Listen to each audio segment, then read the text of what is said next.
Jaya Radha Madhava Kunja Bihari Jaya Radha Madhava Kunja Bihari Gopi Jana Balaba Girivada Dari Jaya Gopi Jana. Can you play those?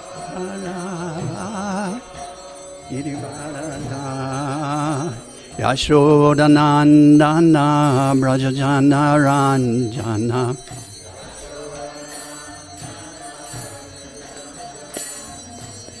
Yashodanandana Brajajana Ranjana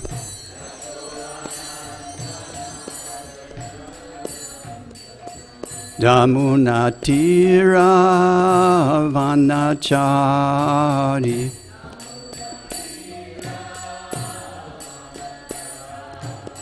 Yamuna Tira Vanachari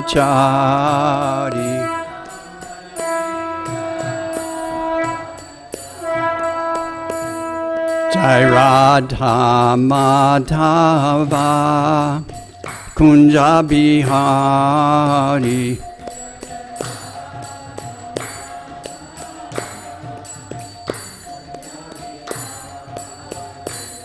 Jai Radha Madhava Kunja Bihari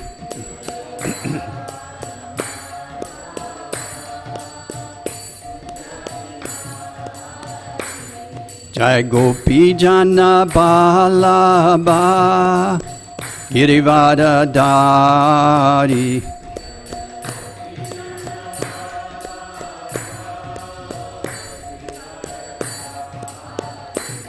Jai Gopi Jana Balaba Girivada Dari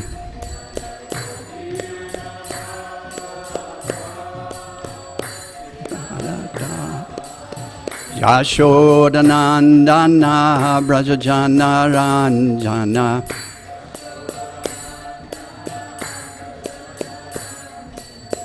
Yashodanandana Brajajana Ranjana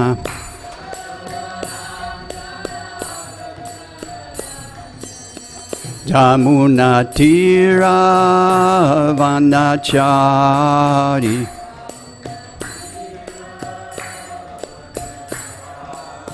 Jamuna Tira Vanachari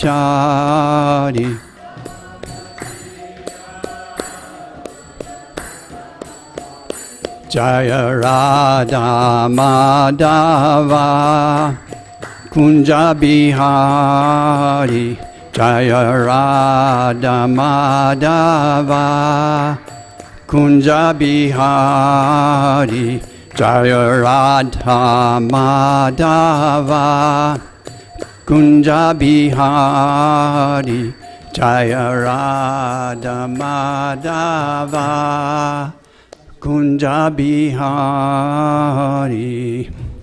Jayam Vishnupad Paramahamsa Pri Vajakacharya Astotara Satashi Srimad His Divine Grace A.C. Bhaktivedanta Swami Srila Prabhupada Ki Jayam Vishnupad Paramahamsa Pri Vajakacharya Astotara Satashi Srimad His Divine Grace Bhakti Siddhanta Saraswati Goswami Maharaj Srila Prabhupada Ki Anantakoti Vaishnava Vrinda Ki The Holy Appearance Day of Lord Balaram Ki Balaram Purnima Ki Gaur Pimanandi All glories to the assembled devotees. All glories to the assembled devotees. All glories to the assembled devotees. All glories, all glories, all glories to Sri Guru and Sri Gauranga.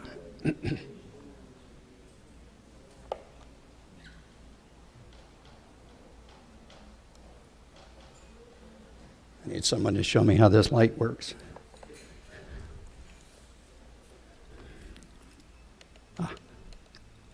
Thank you. So today we're going to be reading from the Srimad Bhagavatam, Canto 10, Chapter 1, Text 24. So please repeat. Vasudeva Kalananta Sahasra Vadana Svarat Agrato Bhavita Devo Hari Priya Chikit, it's a tough one. Chikit Shaya Vasudeva Kalananta Sahasra Vadana Svarat Agrato Bhavita Devo Hari Priya Chikirsaya Vasudeva Kalananta Sahasra Vadana Svarat Agrato Bhavita Devo Hari Priya Chikirsaya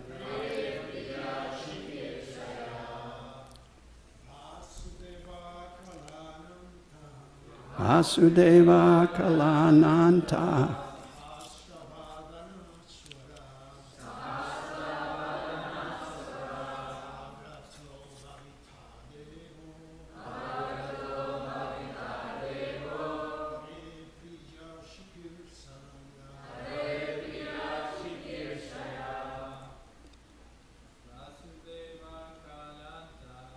Vasudeva Kalananta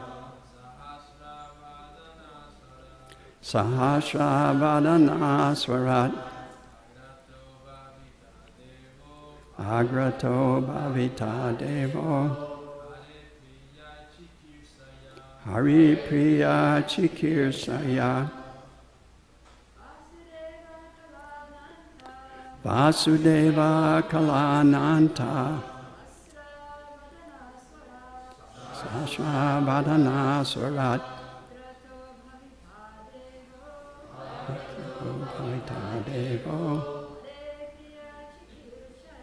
Hare Priya Chikirsaya Vasudeva Kalananta Sahasra Vadana Swarat Agrato Bhavita Devo Hare Priya Chikirsaya Vasudeva Kala Ananta. The plenary expansion of Lord Krishna, known as Anantadev, or Sankarshan Ananta, the all-pervasive incarnation of the Supreme Lord. Oh, sorry, I gave you a long one.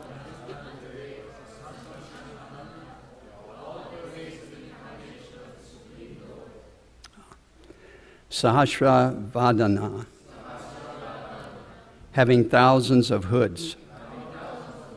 Swarat, fully independent.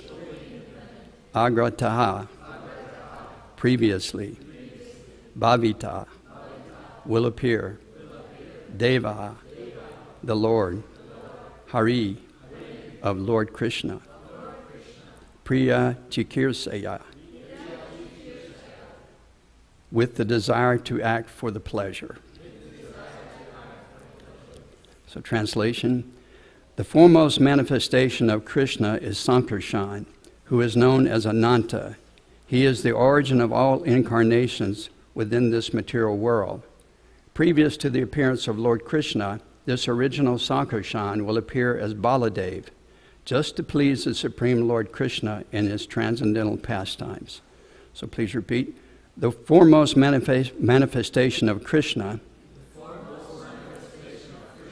is Sankarshan, who is known as Ananta.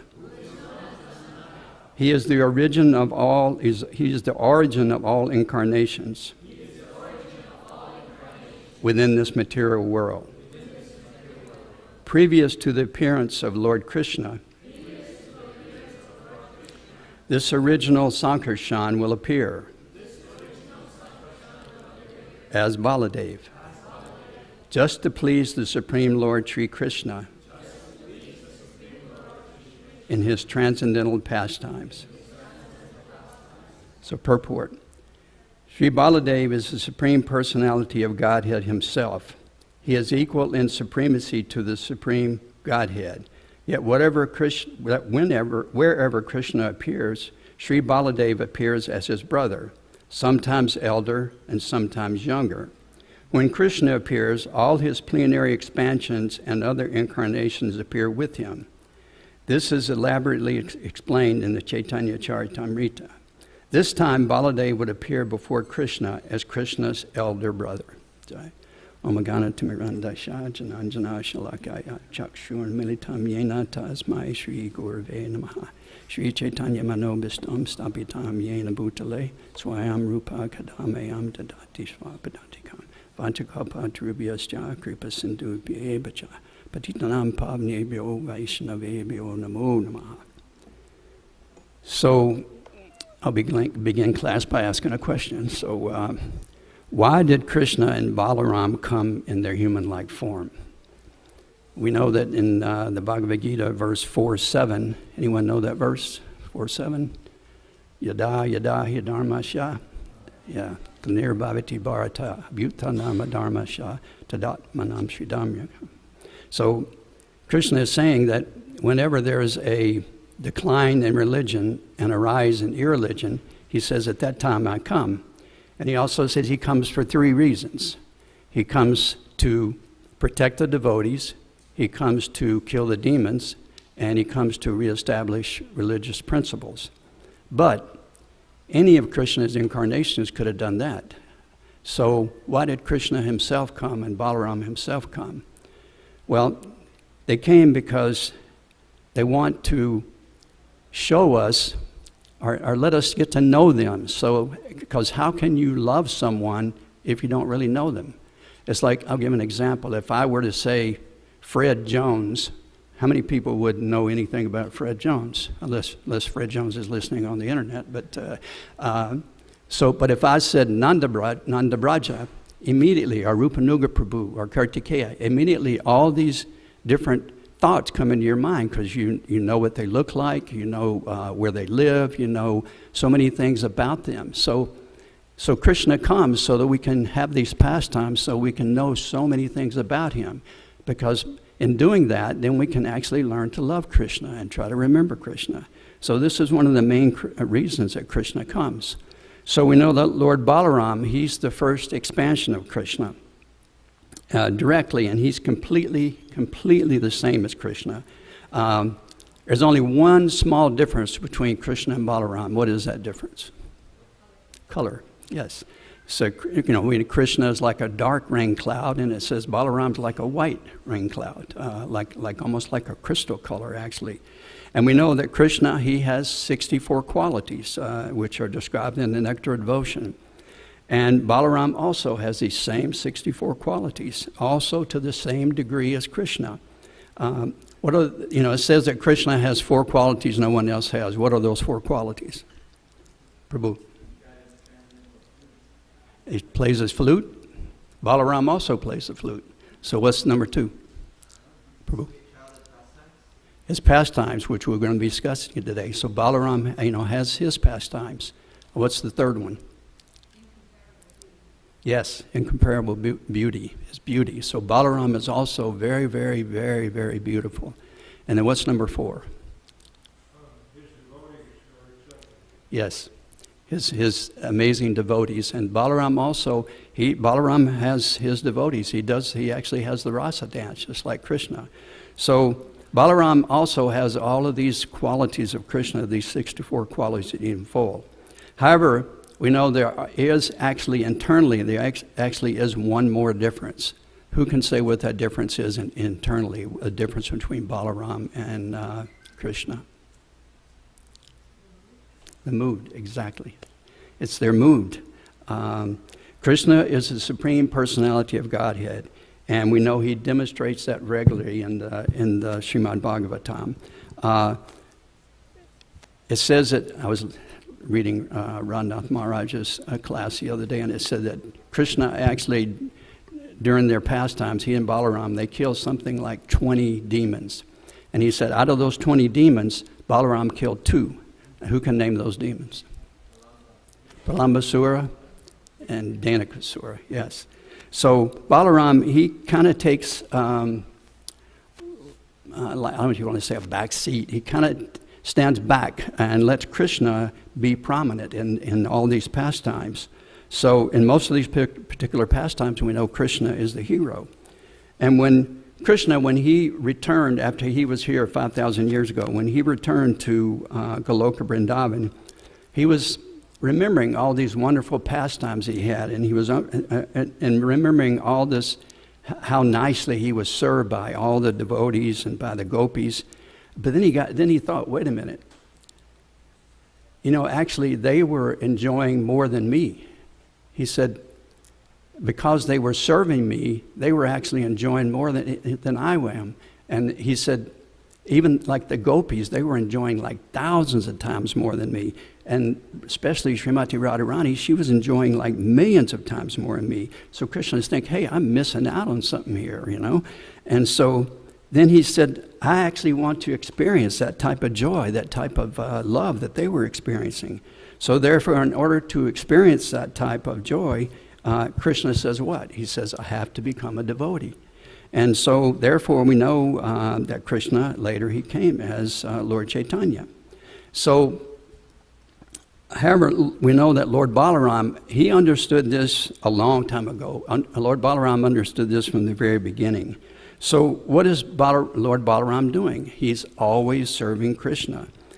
Therefore, our acharyas, they refer to Lord Balaram as the crest jewel of intelligence. They say he's the most intelligent person, and therefore his main characteristic is what? He's a devotee. He comes to serve Krishna. So Lord Balaram exemplifies the service attitude of Krishna. His only mission is to please Krishna by rendering some type of service to him. And when we analyze the activities of Lord Balaram, we see that, first of all, he actually expands into a form of Balaram, expands into Goloka Vrindavan. And then when Krishna wants to enjoy more, he expands into Vaikuntha. And then later on into actually the material world. And all of these are expansions or manifestations of the Lord Balaram. But Lord Balaram also expands into more intimate types of forms. He becomes Krishna's house. He becomes Krishna's chair. He becomes Krishna's bed. He becomes Krishna's chakra. When Krishna kills the demons with his chakra, with his club, that chakra club is actually Lord Balaram. And even the bow of Lord Ramchandra, that bow is Lord Balaram. So Lord Balaram, he's serving Krishna in so many ways on so many different levels. And as far as he's concerned, that's fine. That's his business. That's what he wants to do. And he's always trying to find some way to serve Krishna. If most of you remember the picture of Krishna, he's floating on banyan leaf. And what is he doing when he's floating on this banyan leaf? He's sucking his toe. So one of the devotees asked Krishna, why are you sucking your toe? And he says, well, I hear so many people say that my feet are so sweet. He said, I wanted to check it out. And he said, and it's true. He said, they are very sweet. And so this leaf that he was floating on, that's Lord Balaram. That's also Lord Balaram. So this is a very important point for us to understand. And we have to learn something from Balaram's example.